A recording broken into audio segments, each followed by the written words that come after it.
Dear friends, glad to see you again.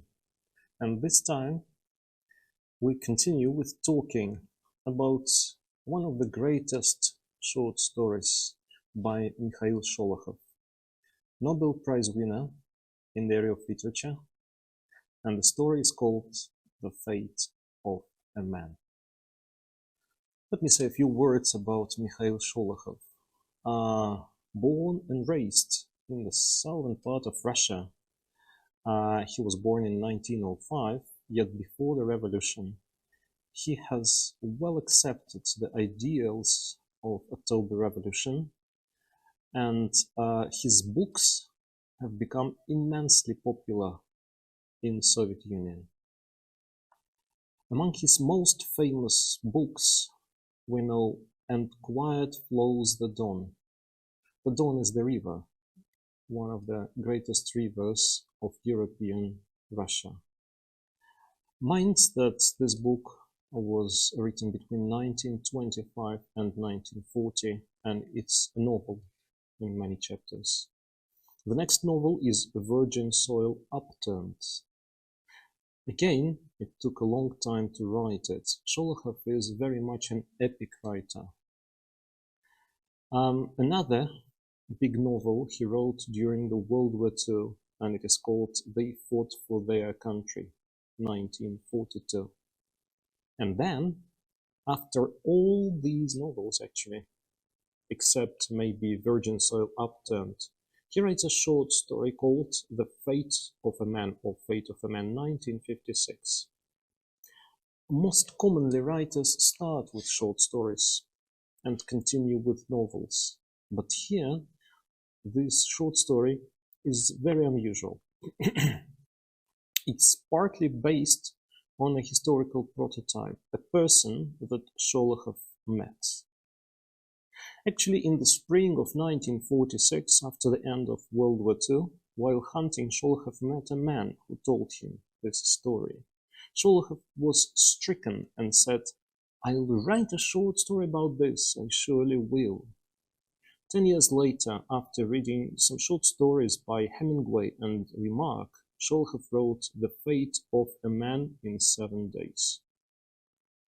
It is important to know that Sholokhov was very impressed by short stories by Hemingway and Remarque. Of course, you know about the iceberg methods, or at least that's how Hemingway named it. Very compressed prose that gives a very wide cultural and situational background. That could be a key for understanding the short story by Sholokhov, where we can get his epic view of literature in just about 40 pages. So, The Fate of a Man is telling us about a person who was born in the beginning of the rise of the century. So he is a contemporary of the 20th century. In a way, he is the embodiment of the century, at least from Russian point of view. And his fate is very much an allegory of a fate of every man who was born and raised in Russia at that time. The short story starts with a depiction of spring. The war was long and hardsome, and many people forgot the joy of spring, but now the war is over. And you need to start living again, to start feeling joy again. And the beginning of the short story is the description of the first spring after the war is over. There was a rare drive and swiftness in the spring that came to the upper reaches of the Don in the first year after the war. At the end of March, warm winds blew from the shores of the Azov Sea, and in 2 days the sandy left bank of the river was bare. In the steppe, snow-choked gullies and ravines swelled up. The streams burst the ice and flooded madly, and the roads became almost completely impassable. At this unfavorable time of the year, it so happened that I had to make a journey to the village of Bukhanovska. The distance was not great, only about 60 kilometers, but it turned out to be hard going. Dear friends, there are sometimes novels that take you about 60 pages to get into the atmosphere of the place. And here, in just a few words, you feel yourself in some countryside road down in the south of Russia, on the bank of the river, where the roads are not smooth and it takes you forever to get from one village to another, and 60 kilometers can last the whole day trip. So there are no bridges across the rivers. Some of them were destroyed by war, some of them were not built yet. And here our narrator stops to wait for a ferry. And that's where he meets another character, a person who is going to sit down with him and tell him his whole life story. Presently I noticed a man come out on the road from behind the end cottages of the village. He was leading a little boy, about 5 or 6 years old, I reckoned not more. They tramped warily towards the fort, but on reaching the jeep, turned and came in my direction. The man, tall and rather stooped, came right up to me and said in a deep, husky voice, "Hello, mate." "Hello." I shook the big, rough hand he offered me. The man bent down to the little boy and said, "Say hello to Uncle Son. Looks as if he's another driver like your dad." This is the first impression from the character that we're going to talk about.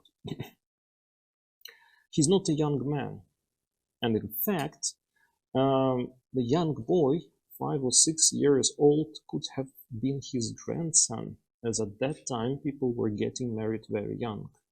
Why doesn't he have children of a reasonable age? Is this boy a son to him? Is it his natural son? There is a riddle behind this person. So the narrator sits down with him and starts talking. The appearance of this man shocks him in a way, especially his eyes.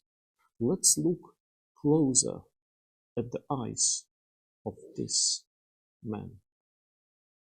He rested his big dark hands on his knees and let his shoulders droop. When I glanced at him sideways, I felt strangely disturbed. Have you ever seen eyes that look as if they have been sprinkled with ash? Eyes filled with such unabating pain and sadness that it is hard to look into them. This chance acquaintance of mine had eyes like that. He broke a dry, twisted twig out of the fence and for a minute traced a curious pattern in the sand with it. Then he spoke. "Sometimes I can't sleep at night. I just stare into the darkness and I think, what did you do it for, life? Why did you maim me like this? Why did you punish me?" And I get no answer, either in darkness or when the sun's shining bright. No, I get no answer, and I'll never get one. We obviously see a person who had a hard time in his life, and it is quite clear that this hard time is connected with the World War II. He starts his life story with his birth. He was born, as we told already, in the very beginning of the 20th century. I'm from the Voronezh province, born there in 1900. In the famine of 22, I struck out for the Kuban and worked like an ox for the kulaks. Wouldn't be alive today if I hadn't. But my whole family back home, father, mother, and sister, starved to death. So I was left alone. As for relatives anywhere, I hadn't got a single one, not a soul. First I worked as a carpenter, then I went to a factory and learned to be a fitter, and soon I got married. My wife had been brought up in a children's home. She was an orphan. Dear friends, have a look at these two characters. A person and his wife, they're both orphans. This is important to see that. This is the beginning of the story. But mind that we meet two orphans again, different orphans, in the end of the story as well. This story is full of culture and history of Soviet Union. Did you notice a very special word kulak? In fact, kulak means a feast like a feast, a human feast. But in a slang of that time, kulak was a very rich peasant who, in the times of famine, hired other peasants for very small money to work for him. So that's what the word kulak means in this context. And of course, the main point of plot transformation is the war. Mind that in Russian they call this war Great Patriotic War, not the World War II, since the Great Patriotic War historically was just a part of the World War II, and it means a military conflict between the Soviet Union and the Nazi Germany that lasted from the 1941 till 1945. And then it came, war. The next day I had my call-up papers, and the day after it was a report to the station, please. And my four saw me off together, Irina, Anatoly, and my daughters, Nastenka and Olushka. The kids took it fine, though the girls couldn't keep back a tear or two. Anatoly just shivered a bit as if he was cold. He was getting on for 17 by that time. But that Irina of mine, I'd never seen anything like it in all the 17 years we'd lived together. My shirt and shoulder had been wet all night with her tears, and in the morning it was the same. We got to the station, and I felt so sorry for her, I couldn't look her in the face. Her lips were all swollen, her hair was poking out from under her shawl, and her eyes were dull and staring like someone who is out of his mind. In this short quotation, we can see the whole sketch of his family. He is married for 17 years. He has got 3 children. His elder son is already becoming a man, and his wife has a very bad feeling about the war. She's sure they will never see each other again, and obviously you can see that the husband is very much upset with her. He doesn't feel easy as well, but why don't you say me goodbye in a nice way? When you say we're not going to see each other again, does that mean I am going to be killed? Is that the mood that you're saying farewell to me? Is that all right to part like this? So he's very cross with her. But you will see, dear friends, that her prediction is different.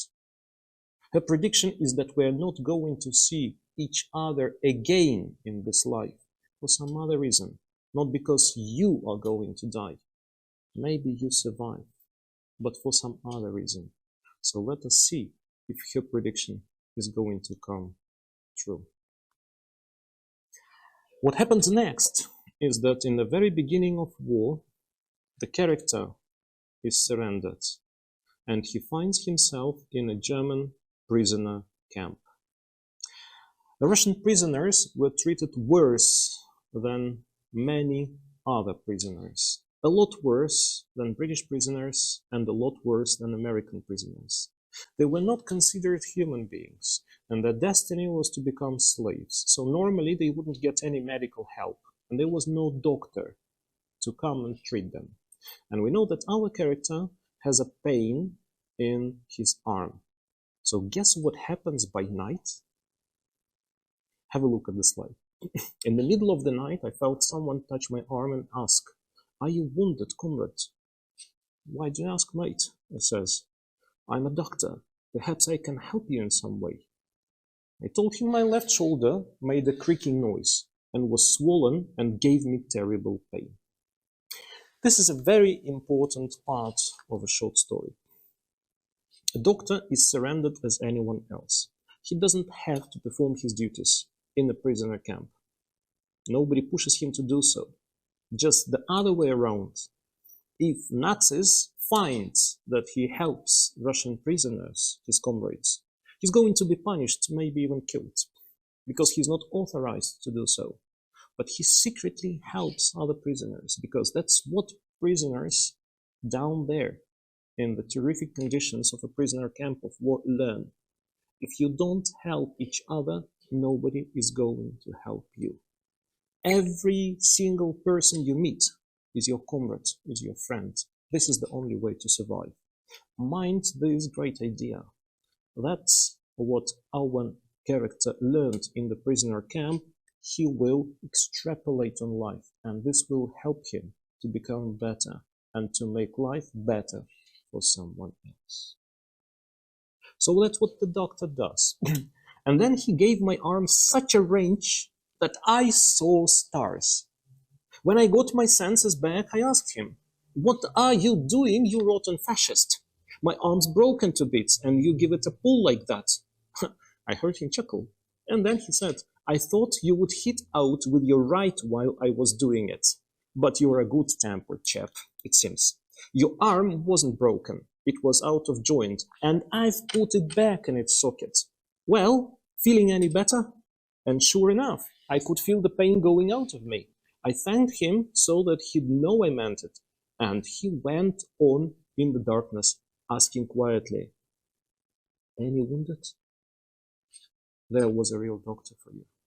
Dear friends, it's interesting how, in the darkest times and the most deplorable conditions, you meet a person who is bigger than life.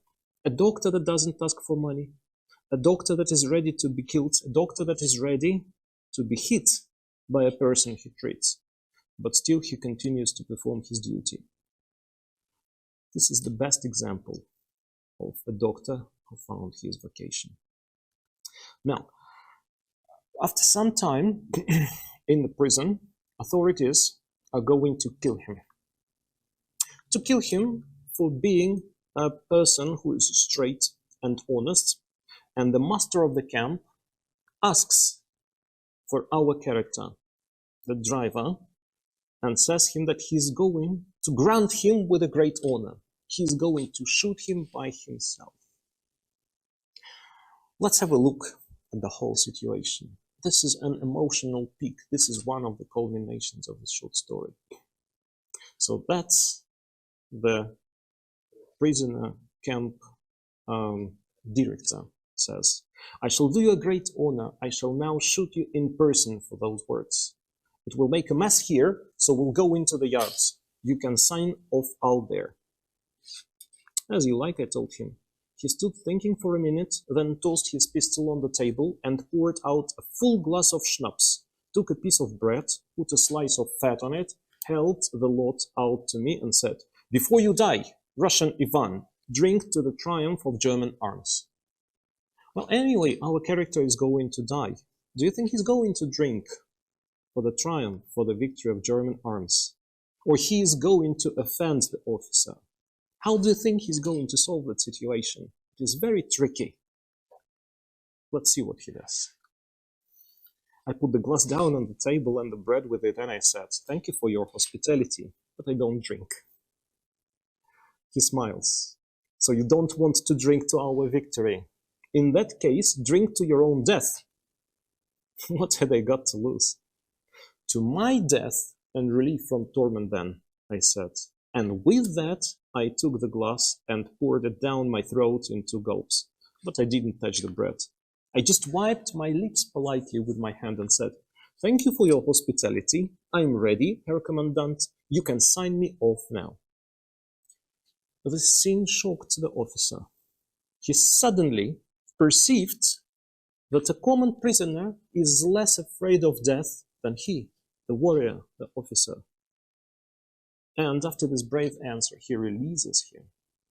And our character comes back to his friends in the cab and carries on his story. After a certain time, he makes a flee from the camp. So he gains his freedom, he comes back to Russian army, and he carries on. But he starts writing letters back home, and he gets no reply. He's expecting for bad news. but not as bad as that. Have a look at the slides. There was no reply from home, and I must admit I began to get mopey. Couldn't think of eating, sleep wouldn't come to me, and all kinds of bad thoughts kept creeping into my head. In the third week, I got a letter from Voronezh, but it wasn't from Irina. It was from a neighbor of mine, a joiner. I wouldn't wish anyone to get a letter like that. He wrote that the Germans had bombed the aircraft factory, and my cottage had got a direct hit with a heavy bomb. Irina and the girls were at home when it dropped. There was nothing left, he wrote, only a deep hole where the house had been. At first, I couldn't finish reading that letter. Everything went dark before my eyes, and my heart squeezed into a tight little ball, so that I thought it would never open up again. I lay back on my bed and got a bit of strength back. Then I read to the end. So his wife and 2 daughters are killed. But what's happening with his son, you might ask? His son Anatoly, the same instant, goes to the front line. He becomes an officer, but he is killed in the last days of war. So the character that we have met is becoming an orphan again.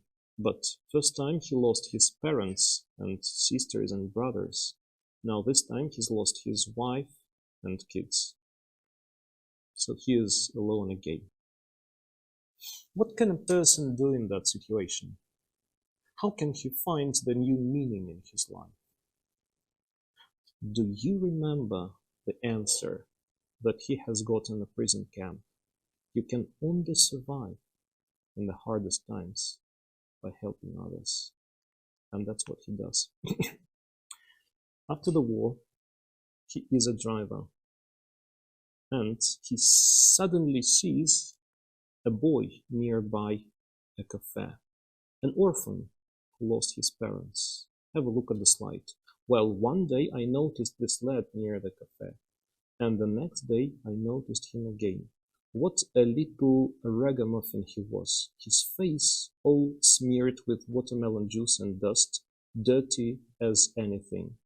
Hair all over the place, but he's got a pair of eyes like stars at night after it's been raining. And I felt so fond of him that I thought it may seem I started missing him. And I hurried to finish my run so I could get back to the cafe and see him sooner. But that's where he got his food. He ate what people gave him. So here we can see a little orphan. And the question is, why doesn't the government take care of him? It will, but it takes time. It takes a year or 2, but then Soviet government took care of all the orphans. But in the meantime, a child is dying of hunger in the street. And what can our character do? Guess what? He invites him into the cabin and he starts asking him many questions about his family. Lively little fellow he was, but suddenly he got quiet and started looking at me from under those long curly eyelashes of his and sighing. Such a little fellow, and he'd already learned to sigh. Was that the thing from him to be doing? Where is your father, Vanya? I asked. He was killed at the front, he whispered. And Mommy was killed by a bomb when we were in the train. Where were you coming from in the train? I don't know. I don't remember. Haven't you got any family at all? No, nobody. But where do you sleep at night? And he says that he sleeps everywhere, sometimes even in the mud. So have a look at what the character does. I felt the hot tears welling up inside me, and I made up my mind at once. Why should we suffer alone and separate like this? I'd take him in as my son, my own son, and straight away I felt easier in my mind, and there was a sort of brightness there.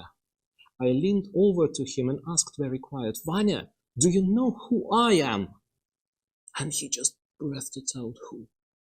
And still, as quietly says to him, I'm your father. Lord alive, what happened then? He threw his arms round my neck, he kissed my cheeks, my lips, my forehead, and started chirping away like a little bird. Daddy, dear, I knew it, I knew you would find me. This is an unbelievable scene.